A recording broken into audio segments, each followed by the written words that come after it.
гірше стає з кожним днем. Мене злить, що я бачу багатьох знайомих на похоронах. Пацифізм – це коли ти стоїш, тебе намагаються вбити, тебе вбивають, а ти тихенько не видаєш звуків і не заважаєш нікому. Серйозно? Рілі? Ви були на нашому місці? Мене дуже злить, що я рада, що тато помер і не побачив війну. Це відоме розчеловічування.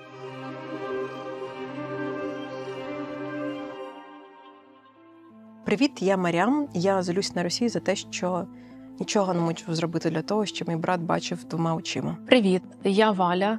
І я злюсь на Росію, тому що мої друзі гинуть на фронті, а мій кум в 23 роки став вже ветераном війни. Це подкаст «Деколонізаторки» від Суспільного, де ми разом із Марям говоримо про наш персональний шлях деколонізації, а також про той шлях деколонізації, який проходить наше суспільство. Це другий епізод, і ми в ньому будемо говорити про злість, яку ми відчуваємо по відношенню до імперії, до представників імперії, взагалі про те, як нам з цією емоцією співіснувати, як нам її в собі бороти, або, можливо, не варто її бороти в собі.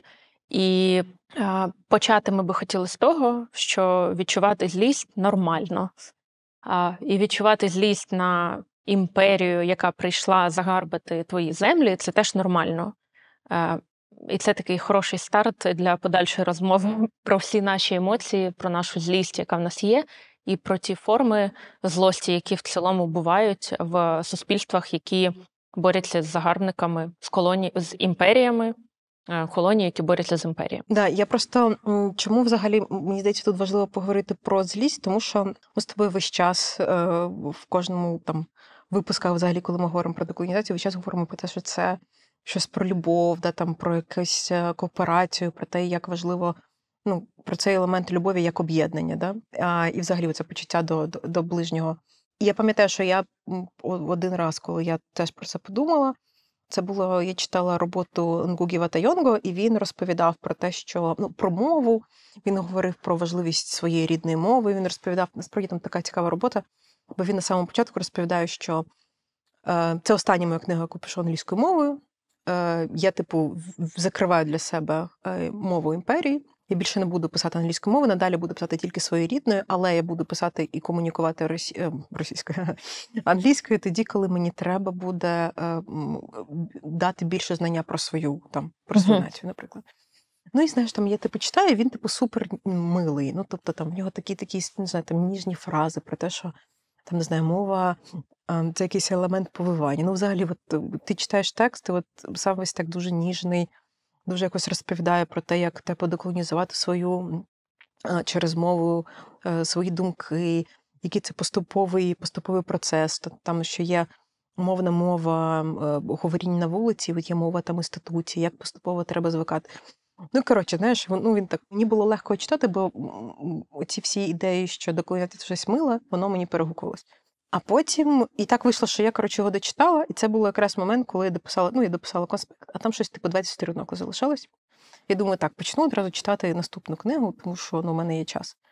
Я відкриваю, наступний у мене був за розкладом почитати Фанона. Відкриваю Фанона, і перша фраза, яку я читаю, звучить як «Decolonization is always a violent event». Нічого милого. Да, нічого милого.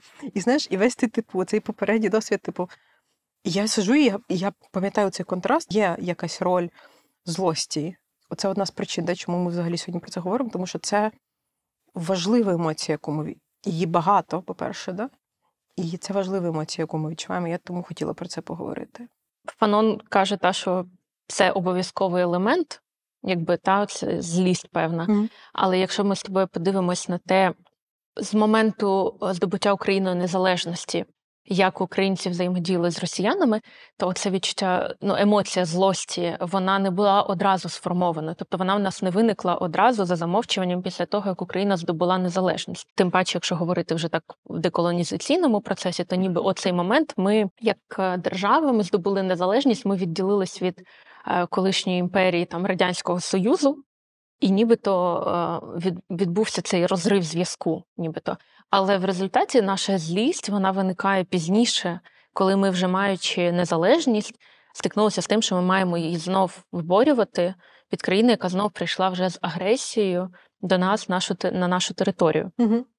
І, відповідно, це такий, напевно, нетиповий випадок цієї злості на країну, на імперію. Очевидно, що там в багатьох поколіннях українців є історії про те, як Російська імперія, потім Радянський Союз чинили багато злочинів проти українців, але якщо ми будемо говорити так масово, широко, причиною для злості стали безпосередні військові дії Росії. Для цього покоління. Втручання. Да. Для нашого покоління, так. Але якщо ми там подивимось 91-го року, це стало таким прецедентом, власне, 14-й рік, коли росіяни почали вторгнення в Україну.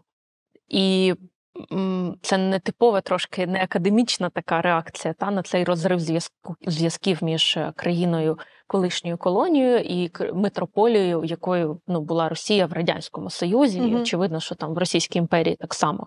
Тобто ця злість, вона абсолютно закономірна, але вона в нас з'явилася внаслідок не просто історичного перебігу подій, який в нас був, а внаслідок ще й агресивних дій сучасних зараз, які відбуваються. Я зараз про 14-й рік, так? І пізніше. Тобто в нас це якийсь трошки такий відкладений момент злості, напевно, на імперію. Знову ж таки, я кажу про масовий випадок, я не кажу про окремі випадки, де люди розуміли, зберігали пам'ять поколінь про ті злочини, які чинила радянська влада і російська влада. А отак масово це стало відкладеним після 91-го року, і воно не одразу відбулося. Навіть має якось чіткої асоціації тоді, що те, що ми по факту говорили в першому випуску, мені дуже сподобалось, що Вася сказав про це відчуття зради. Угу. І розумію, оця якась злість, яка, звісно, що одна справа, умовно, коли ми розуміємо, що ми споживаємо російський контент, і це було певне зрадження нас, це одна справа, і зовсім інша, коли наприклад, вбивають і так далі. Але це теж супер цікаво, тому що російська пропаганда, де взагалі, просто тому що, знаєш, коли кажу пропаганда, мені таке відчуття, що я маю говорити про путінську. Ти розділяєш ніби, так? Так, розумієш? А я хочу сказати, взагалі, оце якийсь російський наратив, що хохол рождається, він ненавидить москаля. Да? Що він, що ця злість на Росію, вона, мовляв, вроджена у українця. І тут, здається, треба якось так важливо відділити, що вона не з'являється з народженням у нас. Да? Це відповідь на якусь агресію. Вона абсолютно правильна, тому що без цієї агресії, і тут ми можемо погодитись з Фаноном, що без цієї агресії ти не можеш почати себе захищати. Що? Саме оця злість на те, що хтось намагається тебе вбити, вона змушує тебе, теж змушує, вона, по-перше, нас всіх консолідує, проти ворога, але також є оцією рушійною силою. Але тут це важлива тема, тому що, дуже цікаво, як радянська, російська, весь цей наратив намагається нам привити цю думку, що ми злі на них просто так, тому що ми народились. Вони ж намагаються весь час уникнути цю думку, що є причина, чому хохли на нас ображені. Це було в очерках Малоросії, не пам'ятаю автора, і неважливо. Добре. Де було, що у малоросов милый нрав, хотя есть негатив к великороссам, а о причинах, нужно углубляться глибоко в історію. Пам'ятаєш? Угу. Я ще сиджу, думаю, дуже цікаво, що вже тоді було в них дуже чітке оце якесь відчуття, що не люблять росіян-українці чомусь. Але чомусь це, мовляв, такий вже в них характер. Воно такий. Там десь заховано і далеко в історії. І це, мовляв, просто якась, не знаю, як умовно є ніс бараболя, і оце, характеристика українця. І тут важливо, що ти сказала, що це зовсім, це не про вродженість, а це про набуту реакцію на те, що робить Росія. І тут, напевно, варто нам з тобою поговорити про цю різницю між злістю та агресією, тому що щоб не було відчуття, що це тотожні поняття.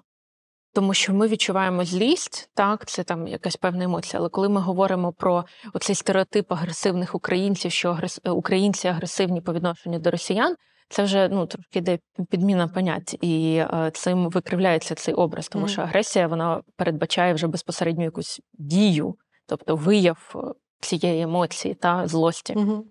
Але якщо ми подивимось, навіть за наше з тобою життя, то агресія по відношенню росіян, вона виникає як захисна реакція на те, що вони безпосередньо приходять вбивати нас. українців. І це захисна реакція. Я не знаю, як би мали тоді в уявленні, я не знаю, якесь ідеальному моралістичному уявленні, як би ми мали себе захищати без агресії, якщо до нас в дім приходять нас вбивати. Але в цілому створювати стереотип про українців, які, я не знаю, агресивні просто тому, що вони агресивні, це абсолютно неправда. І цим підміняється те, що так ми захищаємо себе. Я помічала, що в дитинстві, в дитинстві, взагалі в житті, коротше, коли ти злий, тебе намагаються, тобто, коли ти виражаєш злість не в агресивній формі, наприклад, мене щось дратує, я злюсь. Давай так, хтось або суспільство може тобі говорити, що, злитись погано. Взагалі, дуже часто, ти чуєш, що бути злим – це погано.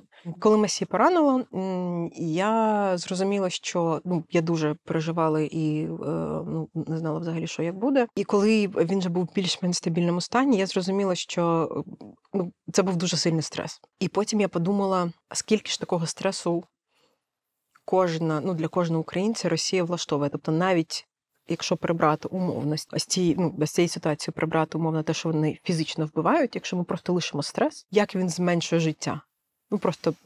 Наскільки менше ми проживемо. І мене це так обурило, що я подумала, я буду дуже здорова. Я тоді почала шукати тренерку з думкою, я хочу бути, здоровою, тому що я знаю, що Росія, таким чином, мовляв, повертаючи собі цей час. Я пам'ятаю, що написала про це пост, що для мене в цьому сенсі злість є рушійною силою. І ти знаєш, дуже багато людей, моїх друзів, писали мені щось я сподіваюся, що колись в тебе злість не буде більше для тебе рушійною силою і так далі. І мене це так здивувало, тому що, я кажу, що я ж нікого, я ж не б'ю стінку, я не б'ю когось. Це ж, я начебто злість виходить щось конструктивне. Я подумала, що, в нас є оця якась думка про те, що злість – це погано, тому що злість є тотожна агресії. Але, як ти сказала, це абсолютно різні речі. І я подумала, може, в тебе є якісь приклади того, як ти відчуваєш цю злість? Чи в тебе тобі все одно? Як ти відчуваєш цю злість на Росію? У мене є дуже схожа емоція по відношенню до тебе в плані цього здоров'я, стресу, часу.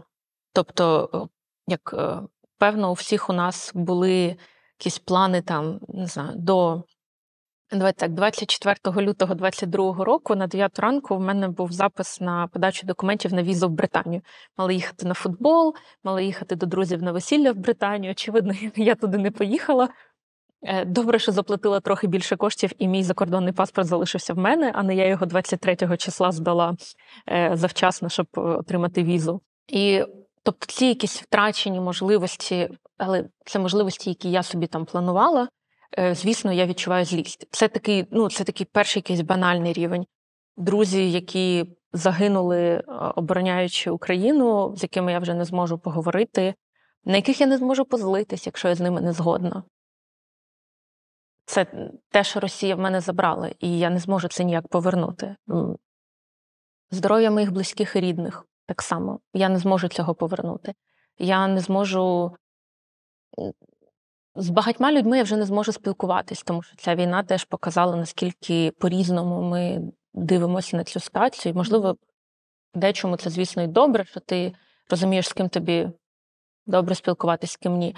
Але замість того, щоб концентруватись на цій злості, в якийсь момент я зрозуміла, що я там думаю про те, що я не зробила це, те, що хотіла зробити.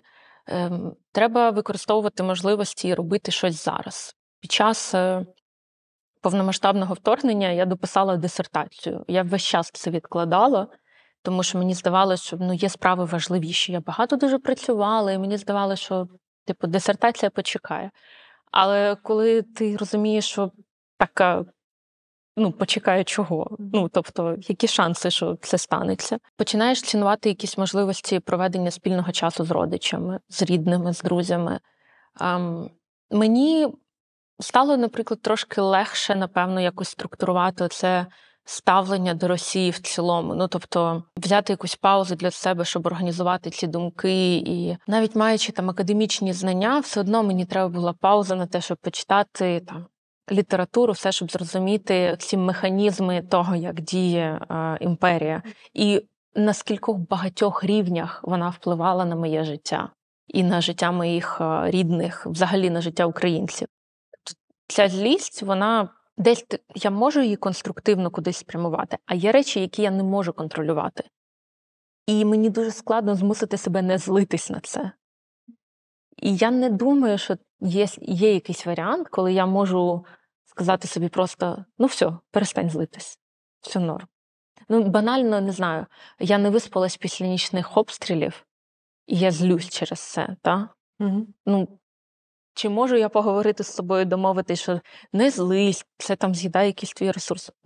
Певно, можу. Угу. Чи дуже я хочу це робити, чи хочу я навпаки дати собі можливість трошечки позлитись, але щоб це не було деструктивно для інших моїх друзів, рідних, для чоловіка. Ну, напевно, можливо, мені краще прожити цю емоцію, позлитись, відпустити її і далі рухатись.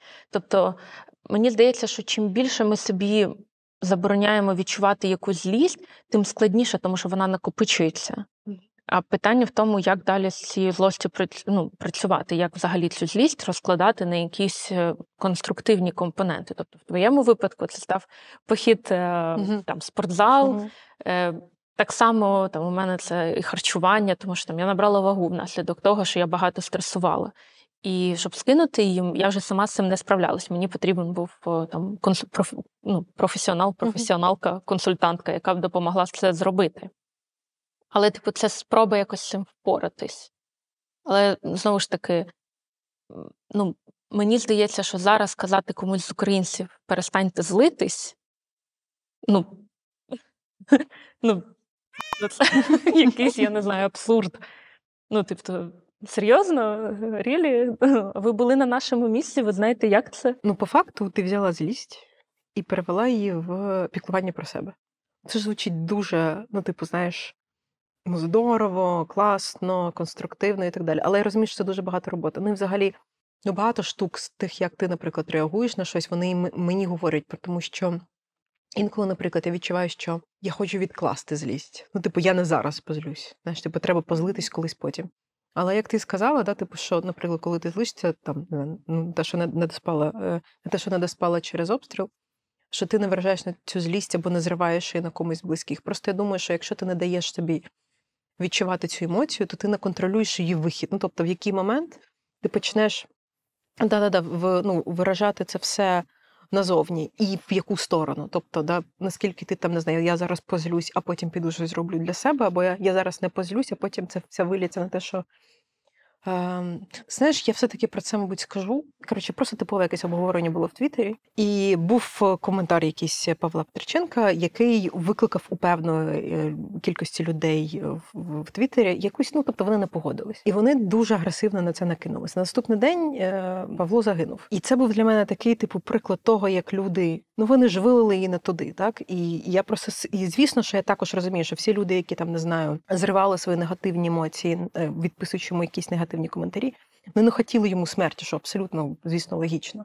Але так вийшло, що це була остання, і, можливо, остання комунікація з цією людиною. І для мене це настільки, для мене це був, знаєш, настільки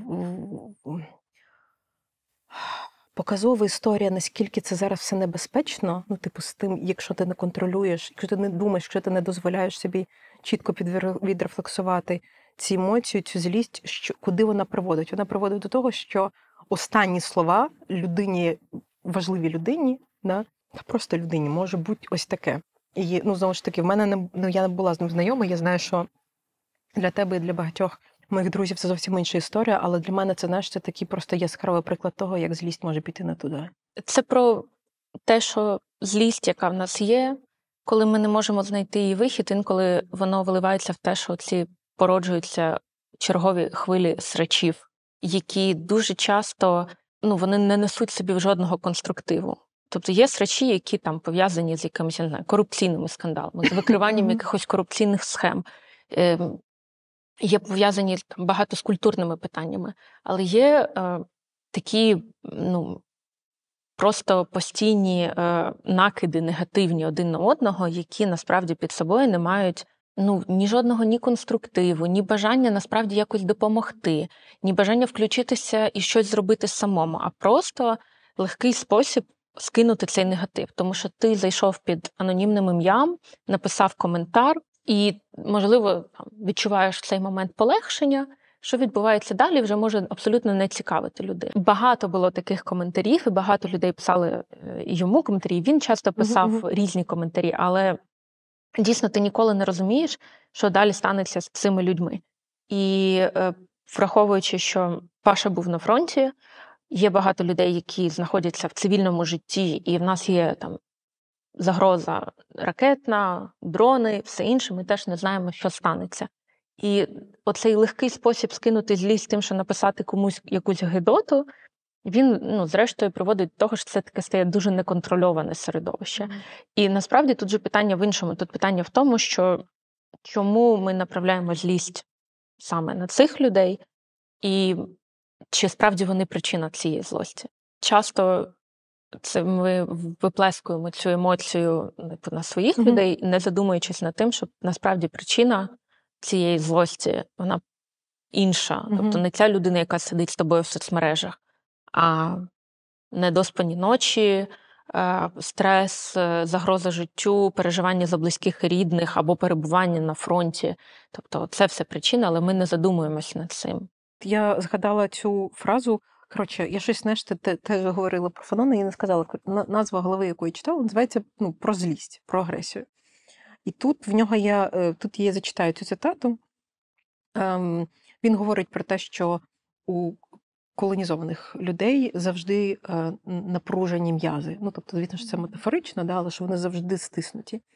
І далі йде фраза: колонізований суб'єкт спочатку тренуватиме свою агресивність, що відклалась в його м'язах проти власного народу. І, мені взагалі, знаєш, сподобалась оця думка про те, що люди, які мали цей колоніальний досвід, вони завжди, такі зжаті, стримать, оцей метафора з м'язами, які завжди напружені, наче, готові до не то, що до стрибку, але просто, що ти... В перечутті небезпеки, насправді. Так, що ти завжди ти ніколи не знаєш, коли вона буде, і вона завжди тебе, вона завжди знаходиться в тобі, оце відчуття того, що ти маєш щось стримати, реакція на цю небезпеку має якась бути. І її настільки багато, як відповідь на те, що робить з тобою імперія. Тому що, насправді, я думаю, що підсвідомо, знову ж таки, це такий маленький приклад для мене. Ми підсвідомо можемо відчувати агресію до Рашки, навіть коли дивилися, не знаю, няню Віку і бачили, що вона з Маріуполя. Це теж може бути якась мікрореакція наша, да? Або, наприклад, кожен раз, коли я чула, що українка – це,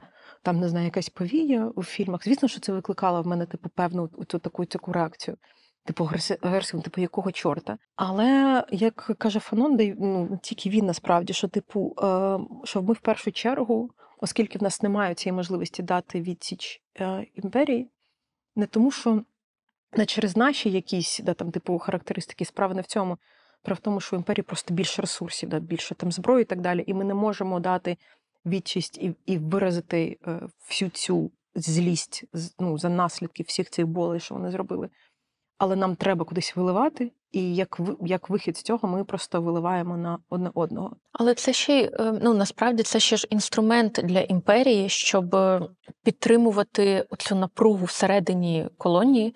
Ми зараз говоримо це абстрактно, але якщо говорити конкретно, проросійські політики тим і займались, що підтримували цей міф про те, що українці дуже різні. Є об'єктивні фактори того, що в нас там можуть бути якісь різні, не знаю, там різними діалектами можемо говорити. Так, це дуже об'єктивний фактор, проти якого ти не посперечаєшся з ним. Але вони говорили про оцей легендарна ця картинка про українців першого, другого, третього сорту, яка була абсолютно результатом теж певної пропаганди. І оці всі наративи про там Донбас, який годує всю Україну, якими це все теж підтримувалося, ця агресія всередині країни і ніби намагання налаштувати один проти одного людей з однієї країни, які мали би жити собі спокійно в злагоді, якби не втручання третьої, цієї сторони. І виходить, що у нас цей наратив, він існував довго всередині, оці там політичні якісь протиставлення, це навіть такі були більше як ідеологічні баталії. Це ж не тільки стосувалося політики, це дуже багато в чому стосувалося там якоїсь ідеології взагалі українства, так, як такого, чи йому бути, чи йому взагалі не існувати. І Під цим підтримувалась культура оцих постійних політичних срачів всередині країни. Ну, згадай, я не знаю, всі ці політичні шоу, які постійно йшли по телебаченню. Якщо ми навіть пригадаємо, ну, особливо там період Януковича і все, там ж не було взагалі конструктиву. Да. Тобто, і це теж, ну, певна модель, яка демонструвалась і насаджувалась, що так нормально, так нормально себе поводити. Це типу зразок так комунікації. І коли ми зараз маємо якось співіснувати з тим, що ми часто відчуваємо злість, інколи це може йти так в неконструктивне русло. Але з іншої сторони, злість і наслідок цієї злості – це захисна агресія в нас. Це наша спроба зараз, наш шанс все ж таки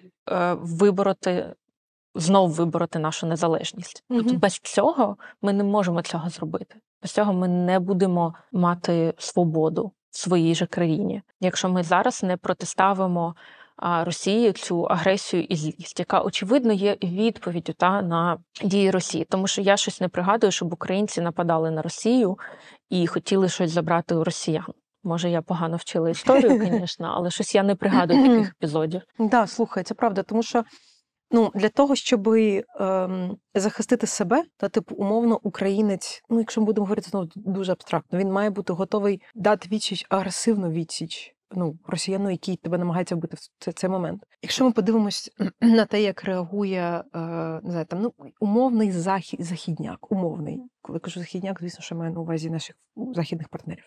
І я розумію, що вони, коли бачать, наприклад, наші жарти, тому що, наприклад, дуже часто так робить російська інтелігенція, вона бере якісь реакції українців, наприклад, на те, що трапилося, там, якась трагедія в Росії, і вони, типу, перекладають українською англійською мовою з прикладом, подивіться, будь ласка, які вони агресивні. Це відоме розчеловечування. І оця реакція вестернів, коли вони не розуміють, як взагалі можна над цим сміятись, вона, звісно, супер цинічна, тому що для нас жарти, злі жарти, це об'єктивно злі жарти, вони є механізмом, який допомагає нам адаптуватись і якось справлятись з цією несправедливістю світу. А для них це є прикладом того, як умовно війна робить з вас тварин. Якщо ми існуємо в вакуумі, і нам дають підручник з етики, і там є етична задачка про, я не знаю, там, про злих українців, які сміються з того, що акула загризла росіянина, десь там, в Єгипті, я не знаю де. І отак от в вакуумі жителі якоїсь дуже спокійної країни, де в них на 70 років все розплановано, в них пенсійний план, все ідеально. Вони міркують про те, як так можна? Це ж трагедія, загинув росіянин, акула його жерла, а українці насміхаються і роблять меми. І це просто вакуум підручника з етики. Але коли ти живеш в Україні, ти щодня бачиш новини про обстріли міст, в тебе є друзі, які загинули, в тебе є рідні, які були в окупації, ти взагалі не знаєш, чи прокинешся ти завтра вранці, бо є ймовірність, що ні. І для тебе цей жарт, мем про акулу, яка жерла росіянина, це спосіб якось відрефлексувати цю реальність. Ти з цього посміявся і все. Чи ти став від цього менше людиною? Ні, не став. Я не знаю, де це якийсь інструмент, який вимірює цю шкалу людяності, і що там на цій шкалі, значить, за логікою в українців. Але коли ми абсолютно ігноруємо контекст, в якому живемо всі ми, в якому живуть українці, і розказуємо, як в вакуумі все має існувати, то наступним кроком має бути там співчуття далі до всіх росіян, які живуть під гнітом поганої влади. Які не обирали йти. Абсолютно. І от далі, крок за кроком, ми прийдемо до того, що там один поганий Путін, і скільки там, 140 мільйонів хороших русських. Тобто тоді ми так прийдемо до цього дуже швидко. І мені справді дуже буває сумно від того, що ми маємо постійно пояснювати, що нас вбивають, І це наша реакція, наша спроба якось із цим жити. Тобто оці меми, ця злість, виражена у формі жартів в Твіттері або ще щось, це наша спроба це все пережити. І якщо ви не маєте такого досвіду, то або поцікавтесь, запитайте, чому в Україні, чому у вас, чому це смішно? Українці, а чому кожен раз, коли щось таке трапляється, у вас з'являється багато мемів? А не робіть висновок, що, все, тотальне розчоловічування. Ти знаєш, тут цікава штука. Коротше, в мене дві думки. Перша думка – це про те, що сидить якийсь умовний Луї, дивиться на нас з тобою, на людей, які сміються з жартів про акулу. Він ставить себе з позиції, що він зверху, він, об'єктивний, він розуміє, як правильно треба жити, він це все розуміє, він над цими емоціями. Він явно думає, що якби він був на нашому місці, він би не сміявся. В нього б лишилась і оця думка, що якби це було зі мною, це ж теж по факту біле пальто виходить, я б реагував би краще. Вона якраз про те, що замість того, щоб замість того, щоб сприймати нас на своєму рівні, людина хоче себе заспокоїти, що якби геноцид був з нею, вона б лишалась такою, як вона є. І це таке відчуття, що це самозаспокоєння для них самих. Мене це злить, тому що це знову нагадує оце зверхнє ставлення до української культури взагалі, до нас всіх. Коли ми вчились в університеті, на філософському факультеті, в нас був предмет етики, в нас була етична задачка. І в нас етична задачка була така, по факту, класична задачка по Канту, що умова така. І звісно, що немає рішення етичної задачки, в цьому ж суть етичної задачки, що ми просто почнемо дискусію. Що є місто, в якому всі живуть дуже добре, за рахунок того, що в підземеллі під містом, під замком, живе дитина, у якої немає свідомості, тобто вона в певному там стані, в якому вона не розуміє, що відбувається, і яка завжди живе в агонії. Тобто їй весь час боляче, і за рахунок цього все місто, яке живе в цьому замку, йому добре. Етичне питання, чи маємо, що робити, чи маємо цю дитину звільнити, чи ні. І звісно, що відповіді немає. Тобто єдине, що ти тут могла зрозуміти, це говорячи зі своїм одногрупником, розуміти чи вважається людина, що мовляв, для більшості ми можемо кимось пожертвувати, чи навпаки етично. І ось це та етична задачка, про яку ти сказала, що і це реально звучить так, що начебто вони бачать цю етичну задачку в реальності, але вони якось. І я думаю, що це, можливо, їхній якийсь, адаптивний механізм в голові, що вони намагаються все ще себе переконати, що це етична задачка з підручника, а не реальність, яка дуже небезпечно наближається до них. І це все породжувало в нас так само дуже багато дискусій без виходу. І ще я подумала, знаєш про що? Одна з причин, чому ми сміялися над акулою, пам'ятаєш, ці дуже класні були меми про те, що, я не пам'ятаю, як називається це мем, коли підпливає акула, і їй на голову дають шапочку, що вона теж з ЗСУ. Так, але там до неї вже приєднався зараз хтось ще. Хтось ще, я не пам'ятаю. Якийсь жираф, чи хтось ще. І потім змія, щось таке було. Змія, так. І ми ж по факту сміємось над тим, це мем, наприклад, він був про що?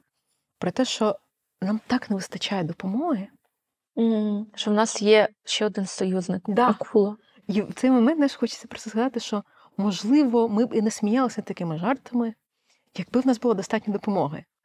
Можливо, у вас є улюблений мем на цю тему, і ви напишете нам про нього, а ми разом почитаємо і посміємось, тому що згадаємо всі ці меми ще раз. Ти знаєш, я, згадуючи всі ці меми і всю постійну реакцію, ми з тобою вже згадали про Твіттер, і насправді це таке місце, де дуже часто, особливо зараз, під час повномасштабного вторгнення вже, хоча й до того, дуже багато якраз акумульовано злості і швидка реакція на певні події. І це як і плюс, тому що ми можемо комунікувати зі світом дуже швидко, показувати реакції, показувати певну підтримку. І все ж таки Твіттер умовно не такий формальний, як Фейсбук чи якісь інші соцмережі. Але разом з тим дуже часто там якраз багато якоїсь агресії ми можемо бачити, зокрема і по відношенню до українців. І дуже часто там пости підкидаються російських всяких лібералів, ще когось, крім постів Ілона Маска, які ти чомусь зобов'язаний бачити обов'язково, хочеш ти того чи ні. Але ці всі пости, ти кожен раз ніби зіштовхуєшся з цією реальністю, коли от якісь такі пости підкидає, дуже часто підкидає, коли їх коментує пан майор або пан Роман. І тому я їх бачу. І я кожен раз, у мене такий розрив, мене це дратує, мене дратує те, що вони пишуть, і я знову ж таки відчуваю цю злість, але разом з тим я розумію, що я не буду зараз цю злість, крім лайка під постами пана майора, я не буду це ніяк інакше виявляти саме в соцмережі цій, але якось треба це акумулювати, я не знаю, в донати, в створення корисного контенту, написання якоїсь інформації, написання якихось, публікацій, які прочитають, зокрема, люди за кордоном, і, можливо, це їх змусить якось інакше подивитися на українців, якось трошечки ближче до себе відчути нас і взагалі дізнатись про нас більше. І виходить, що без злості і агресії ми все одно не можемо. Тобто, хочеш чи ні, але в цій війні інколи злість і певна агресія, вони можуть бути для нас союзниками, якщо ми говоримо про конструктивний вияв цих емоцій. Тому що ми не можемо говорити, що коли ми донатимо не на щось, що має вбити росіян. Я чула теж від знайомих в Америці, що вони готові донатити гроші на такмед, наприклад, або на шоломи, на броніки, але не на зброю. Те, що може захистити людину, але не вбивати. І ти такий, це трошечки не так працює. Це якийсь пацифізм, знаєш, дуже такий токсичний. І мене взагалі дуже бісить оця думка, що хтось думає, що пацифізм – це коли ти стоїш, тебе намагаються вбити, тебе вбивають, а ти тихенько не видаєш звуків і не заважаєш нікому. І це дуже тупо, тому що я пам'ятаю, що я прям сиділа і вичитувала, що в пацифізмі є реакція на те, що тебе вбивають. Тому що, по факту, якщо ти не реагуєш на агресію і не намагаєшся її зупинити, ти даєш можливість агресору, авторитарному режиму, вбивці, вбивати далі. Тобто ти маєш, це твій обов'язок зупинити агресію, щоб вона не продовжувалась далі. І по факту в цій концепції Україна є пацифістичною країною, тому що вона щось для це робить. І мене це настільки бісить оця вся думка, що це все якийсь, оця страх приймати рішення, страх бути на місці українців, він прикривається якимись дуже абстрактними роздумами про пацифізм. Якісь такі, дуже, де пацифізм – це фраза про Ісуса «підстав іншу щоку», а не «підстав свою рідну людину», тому що це по факту, те, що в реальності відбувається. Один раз мені таке питання озвучили, це було літо 22-го року, я була там на навчанні для жінок, які займаються політикою в Болгарії. І там були дівчата, жінки з різних європейських країн, і були ще з Туреччини і з Грузії. Дівчата з Грузії, вони дуже добре все розуміли і, прям вони приїхали одразу з українським прапором, з значками українською, все одразу, вони зі мною комунікували, все говорили, але там багато хто з дівчат з європейських країн, вони казали, як ти доїхала? Я кажу, втомилась трохи, треба було 16 годин автобусом, потім ще літак, ще щось. Вони такі, а не любиш літаком літати? Я така, трошки сложно, там зараз ракети в небі. І вони такі, а прям постійно у вас не літають, літаки? І ти, я розумію, що це так, може це звучить дивно, але ти такий, ти думаєш, подумайте своєю головою. Якось ти починаєш це пояснювати дуже так спокійно. І це робота. Пояснювати все. Так, тому що там, і потім дуже часто ти чуєш, там навчання було в кілька етапів, і потім в мене було ще в жовтні теж навчання. Я якраз приїхала, це були перші обстріли тоді в жовтні 22-го року, коли перші шахеди почали літати, і один з шахедів перший, який там біля університету Тараса Шевченка, біля Червоного корпусу впав. Це недалеко від місця, де я живу. І, я це, очевидно, дуже добре чула.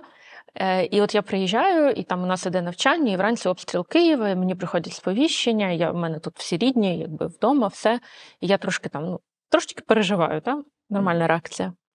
І мені кажуть, дівчата ці навчання кажуть: ой, а ми бачили фотки там від наших колежанок, вони там п'ють каву в Києві. Типу, а як це? І ти розумієш, що чим далі, тим більше тобі треба пояснювати цих рівнів того, як ми адаптуємось до умов війни, і попри це там продовжуємо робити якісь там буденні речі. Та? Ну, тобто буденні, тому що там, не знаю, каву вони п'ють у Відні, і я п'ю тут в Києві каву теж, але є нюанс. І такі речі, чим далі, тим більше тобі їх треба пояснювати, тому що війна триває дуже довго, очевидно, 10 років. Але, в цілому повномасштабне вторгнення вже триває дуже довго, і люди починають, не так часто Україна знов перебуває в фокусі, і ти постійно ніби це пояснюєш і повертаєшся до цих питань. І я не знаю, може в тебе виникало таке відчуття теж. У мене інколи виникає відчуття, що люди часом забувають, що ми весь час перебуваємо в цьому стресі. Не тільки коли ми з'являємось в новинах західних, а постійно. Вони якось думають, що в проміжку між тим, як Україна з'являється на шпальтах новин, у нас перемир'я. Тому що іноземні колеги, наприклад, інколи думають, що все стає легше, тому що менше України в новинах. І я з тобою погоджуюсь, тому що тут дуже цікаво, що гірше стає з кожним днем, якщо ми кажемо про якийсь ментальний стан. Просто ментальний. Звісно, можемо говорити об'єктивно по тому, як руйнується інфраструктура, скільки помирає людей. Але якщо ми говоримо чисто про ментальний стан, стресу і так далі, гірше стає з кожним днем. Кожен день війни, він дуже довгий. Тобто він сприймається дуже довго. І мені здається, що мені хочеться вірити, можливо, я не права, але мені тут хочеться вірити, що це насправді їхній просто страх бути нами. Мені здається, що українці зараз проживають досвід, який є кошмарним сном будь-якого європейця, який читав історію Другої світової війни. Насправді будь-якого. Всі ці історії про те, що ми маємо жити без війни. Тільки що була у відрядженні і був прекрасний таксист, який мені розповідав про те, що Штати давали Україні зброю 10 років.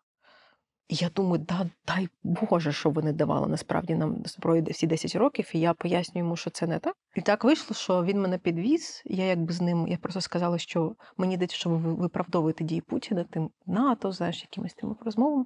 Я пішла. Але так вийшло, що місто, в якому я була, воно достатньо маленьке, і в іншу сторону мене теж вів той самий таксист. Я бачу його, і він каже: ой, ви ж українка, у мами з Пакистану. Я кажу: да, хорошо, мама з Пакистану, тому що він все забув.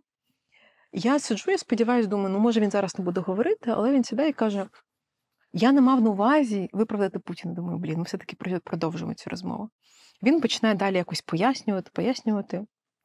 І він каже, якщо дивитись на більшу картинку, я його перебиваю, кажу, у мене немає більшої картинки, тому що коли вмирають люди, картинка дуже маленька і вузька. Дуже-дуже чітка. Він каже фразу мені, що, можливо, інколи найкраща перемога – це здатись. Скажеш, скористайтесь цією ідеєю в найближчому майбутньому. Я просто сиджу, і я думаю, як цікаво, людина намагається замість того, щоб, на мою фразу про те, що ми вмираємо кожен день, українці вмирають кожен день, його реакція була запропонувати мені здатись. Умовно мені, да? І я пам'ятаю свою злість на те, що він думає, в його голові це заспокоєння мене. Він мене намагається так дати мені вирішення цього питання. Дає тобі надію. Дає мені надію, а я ж таке дурне не розумію цього, що рішення завжди є. Я беру свою злість, затикаю її, згадую аргументи і пояснюю, що там, умовно, можливо, вам здається, що окупація – це просто інший прапор. Насправді ми знаємо, що окупація – це вбивство і так далі. Що він каже, що але от коли Німеччина була під окупацією, і тут я знову про кофту, думаю, ти ідіот, ти не розумієш, що це різні. Я заспокоююсь і кажу, що в контексті різні війни так говорити не можна, тому що для нас окупація, бути під Росією – це не книжка, а досвід знайомих, сімей і так далі. І я просто розуміла, що я витратила стільки, ми їхали 30 хвилин, Я витратила стільки сил на те, щоб пояснити якусь базову тему, базові думки. Я пам'ятаю, що після цієї розмови мені просто хотілося вийти з таксі, просто плакати і кричати, тому що в мене було стільки злості, яку я намагалась конструктивно щось передати. І мене дуже шокувало, як от конкретно, я розумію, що такі не всі, да? Але як конкретно ця людина намагалась мене заспокоїти. І як насправді, згадала, до чого я вела, для того, що мені здається, що це їхній якийсь адаптивний механізм, з того, щоб визнати, що треба приймати жорстокі рішення. Жорстокі, в плані, в тому, що жорстокі треба нищити ворога. Їм хочеться вірити, що є кращий варіант, умовно, там, не знаю, пацифістичний, менш жорстокий, більш чоловічний варіант. Я бачу, що висновок, до якого ми приходимо, що злість може бути конструктивною, агресія нам потрібна для захисту, та злість – це нормально. Не зриватись на своїх. Не зриватись на своїх. Ти знаєш, тут, мабуть, все одно не зриватись на своїх, логічно буде поговорити про тему розчоловічення, бо вона трохи висить, як на мене, тому що вся ця... ми весь час будували всю нашу розмову з приводу цієї ситуації про акулу, і тут треба вже, мабуть, сказати про це прямо, тому що мене дуже сильно вразив пост Матвійчук Олександри, тому що вона, звісно, що є людиною, яка отримала Нобелівську премію, для багатьох є прикладом, там взагалі публічною людиною з авторитетом. І коли така людина пише пост про те, що нам не треба бути такими, як росіяни, наші реакції, це було конкретно пов'язане з жартом про акулу, мене дуже вразила цей пост. Що ти думаєш взагалі? Я розумію, що людина, яка мислить категоріями захисту прав людини, що вони мають працювати, ці захисні механізми, що воно має бути. Так? Тобто, що є якісь норми певні, яких треба дотримуватися, що є багато ризиків, так, коли ми можемо десь там себе, можливо, не стримати, або десь, можливо, захопитися цією емоцією і не перевести її в якийсь конструктив.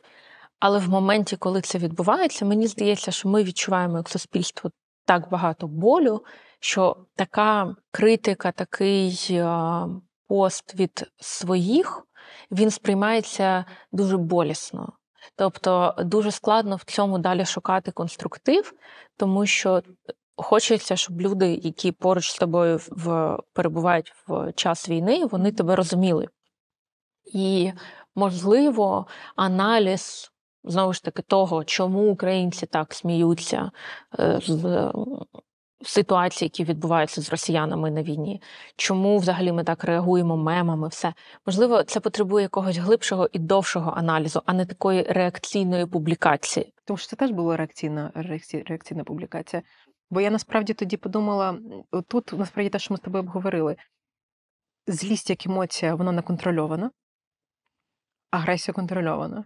І звісно, що і навіть створюючи мем, тому що це щось, що ми створюємо, це вже не просто емоція, це нікому не приносить шкоди. І мені просто здається, що мене тоді це вразило, тому що, знаєш, це як тобі забороняють щось відчувати. А ми ж не можемо заборонити. І знаєш, і в момент, коли є стільки агонії, забороняти відчувати щось настільки зрозуміле, мене це дуже сильно, звісно, що я бурила, і мені стало дуже шкода нас всіх, знаєш, тому що хоча б це ми маємо право собі лишити. Тобто відчувати те, що є. І насправді там, от зараз, не знаю, ситуація була з Навальним або ще щось подібне. І є деякі українські публічні політичні діячі, які пишуть, українці, чого ви так реагуєте, і так далі, і так далі. Мені здається, що завжди в цій комунікації здається, що людина, яка начебто трошечки тикає або нарікає на цю етичність, вона ставить себе вище. Абсолютно, мені теж так здається. І, знову ж таки, це питання того, з якою метою людина це робить, для кого вона це робить. Для себе, щоб відчути себе, що я не такий, я кращий. Mm-hmm.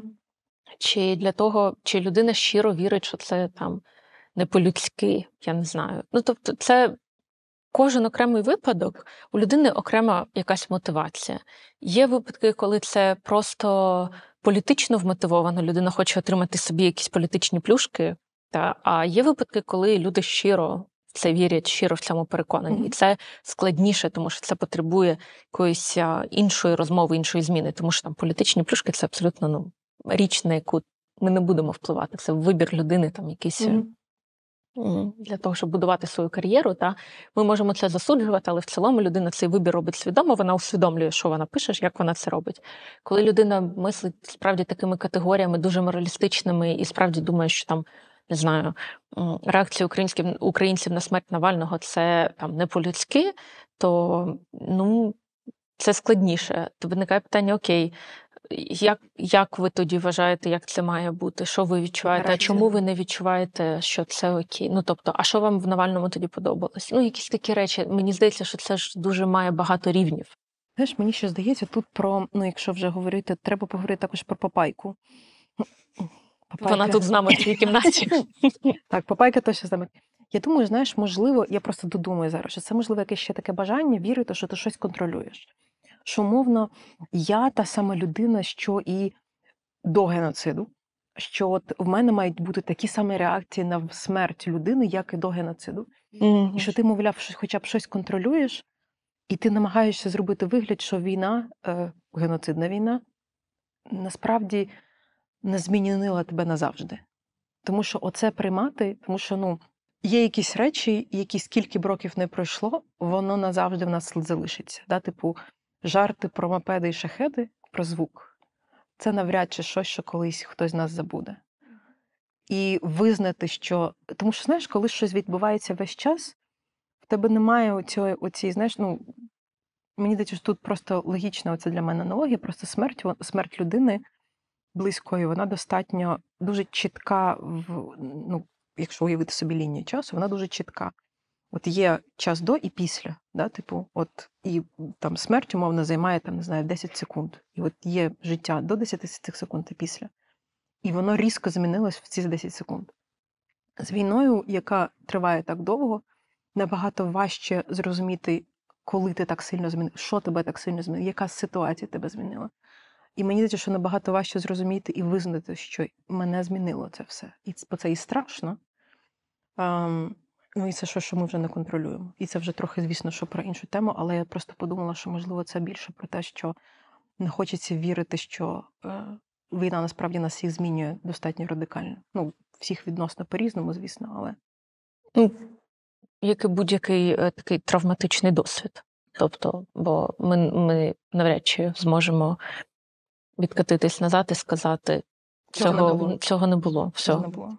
Що мене бісить? Я дуже чітко пам'ятаю, як ми з тобою проходили Кавказ Шевченка. І час, звісно, головне не зарівіть. І я пам'ятаю, як мене дуже вразила, як я не пам'ятаю, що? Якась фраза, і мене вразило, тому що я відчула дуже багато злості. І спочатку це, звісно, було дуже абстрактно просто про нас всіх, а потім вона дробилась до особистого досвіду. Тобто я читала щось, що пов'язане з тим, що воно так перегукується з сучасністю, потім воно звужується до думки про те, що це знову повторюється з нами, потім воно звужується до думки про те, що це знову повторюється з моїми близькими, з моїми друзями.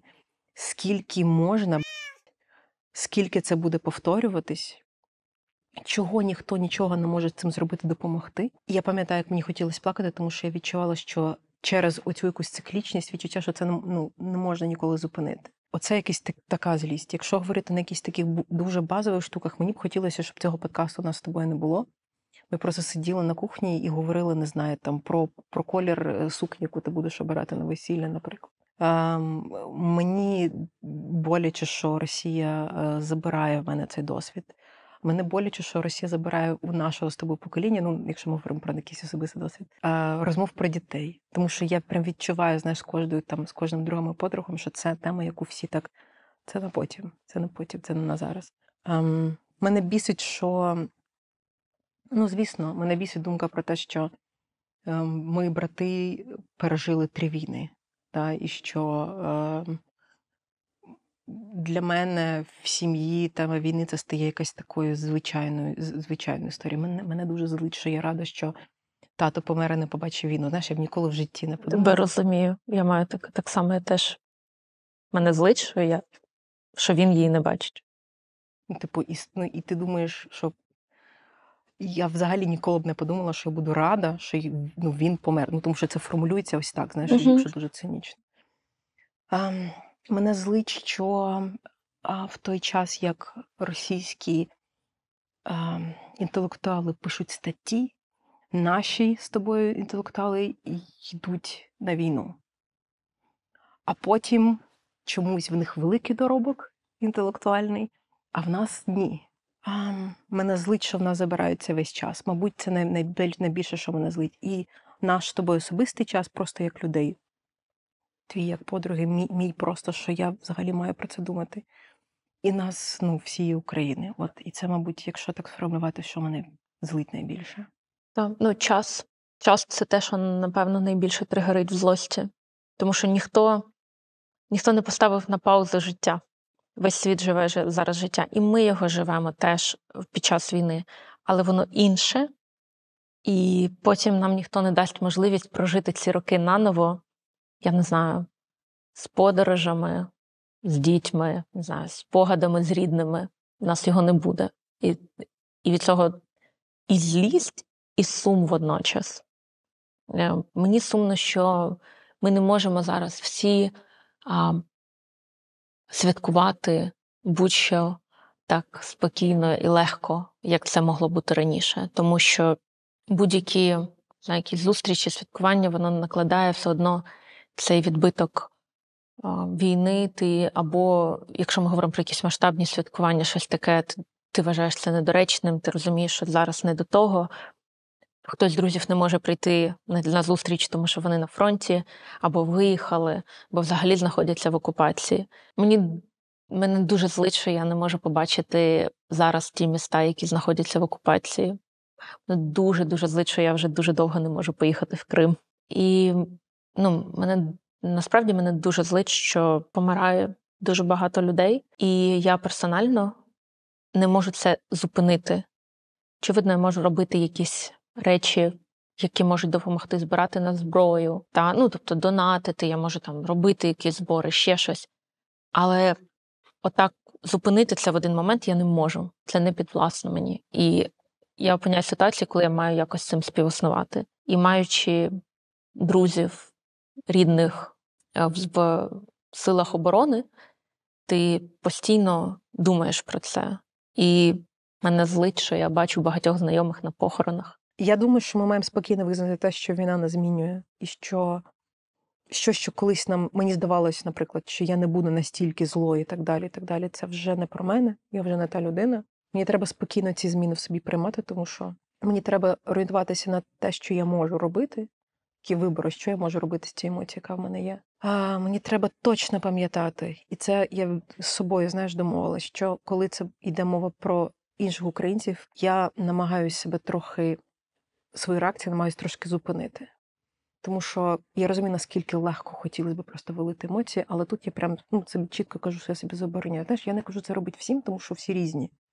Але по собі прям відчуваю, що цей локомотив я навмисно зупиняю, тому що дуже хочеться, тому що це дуже легка реакція. Не злитись на своїх, пам'ятати, що це зараз найважливіше, і що Росії це вигідно, щоб ми всі були націлені проти себе. Але дозволяти собі злість і направляти агресію в сторону ворога. Дякую, що рефлексували з нами. В коментарях, якщо ви хочете, поділіться, будь ласка, тим, що вас злить, що ви взагалі відчуваєте з цього приводу, та що ви робите з цим почуттям злості, як ви з ним справляєтесь. Це був подкаст «Деколонізаторки» від Суспільне культура. Підписуйтесь на цей канал і шукайте наш подкаст на всіх подкаст-платформах Суспільне. Дякуємо і до зустрічі!